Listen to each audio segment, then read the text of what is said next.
আসন্ন জাতীয় নির্বাচনকে কেন্দ্র করে নির্বাচনী পোস্টার ও ব্যানার নিষিদ্ধ করেছে নির্বাচন কমিশন। ইসির এই সিদ্ধান্তকে সাধুবাদ জানিয়েছে সাধারণ ও সুশীল সমাজ। তারা বলেছেন, এতে পরিবেশ সুরক্ষা ও ভিজুয়াল দূষণ কমবে, পাশাপাশি নির্বাচনী ব্যয়ের লাগাম টানাও সহজ হবে। তবে রাজনৈতিক অঙ্গনে এই সিদ্ধান্ত নিয়ে দেখা দিয়েছে মিশ্র প্রতিক্রিয়া।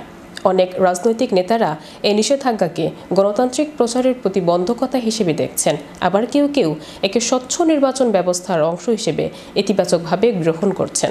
আমাদের পরিবেশটাকে ভালো রাখতে হবে, এটা যেমন আমাদের দায়িত্ব কর্তব্য।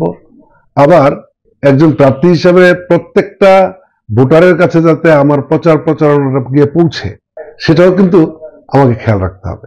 এটা আমার একটা মিশ্র প্রতিক্রিয়া হিসাবে আমি বলতে চাই। একটা ভালো দিক যেমন আছে, কারণ নির্বাচনে ব্যাপক অপচয় হয়, মানুষের পরিবেশগত মানুষের ওয়াল নষ্ট হয়। আপনারা দেখবেন যে আমাদের বহির্বিশ্বে যে নির্বাচনী প্রচারণাগুলো হয় সেখানে কিন্তু এই যে ওইটা কি বলে দেয়ালের যে পোস্টারটা, দেয়ালের পোস্টারের কিন্তু এখন কেউ করে না। তার জনগণ সম্পৃক্ত সিদ্ধান্তই নিয়েছে, কারণ বিগত আমলে আমরা দেখেছি যে বেস্ট পোস্টারে সমস্ত দেশ সয়লাভ হয়ে যায়, পরিবেশ নষ্ট হয়, সৌন্দর্য নষ্ট হয়। পোস্টার পরিবেশ দূষণ করে, আর পোস্টারে অনেক টাকার অপচয় হয়। এই টাকার অপচয় বন্ধ করা, পরিবেশ দূষণ রোধ করার জন্য যে সিদ্ধান্ত নিয়েছেন, এটা আমি মনে করি একটা ভালো সিদ্ধান্ত। শুধু বাংলাদেশেই নির্বাচন হয় এমনটা না, সমগ্র বিশ্বেই কিন্তু নির্বাচন হয়।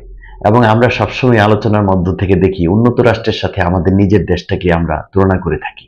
রাস্তাঘাটে আমরা দেখতেছি যে এখানে সেখানে, বাজারে বন্দরে যত্রতত্র পোস্টারে সেয়ে যায়, দেওয়ালগুলোতে পোস্টারে সেয়ে যায়, এবং এটা দীর্ঘদিন এটা চলতেই থাকে। নির্বাচন শেষ হয়ে যায়, কিন্তু পোস্টারের যে স্থায়িত্ব সেটা কিন্তু বিনষ্ট হচ্ছে না।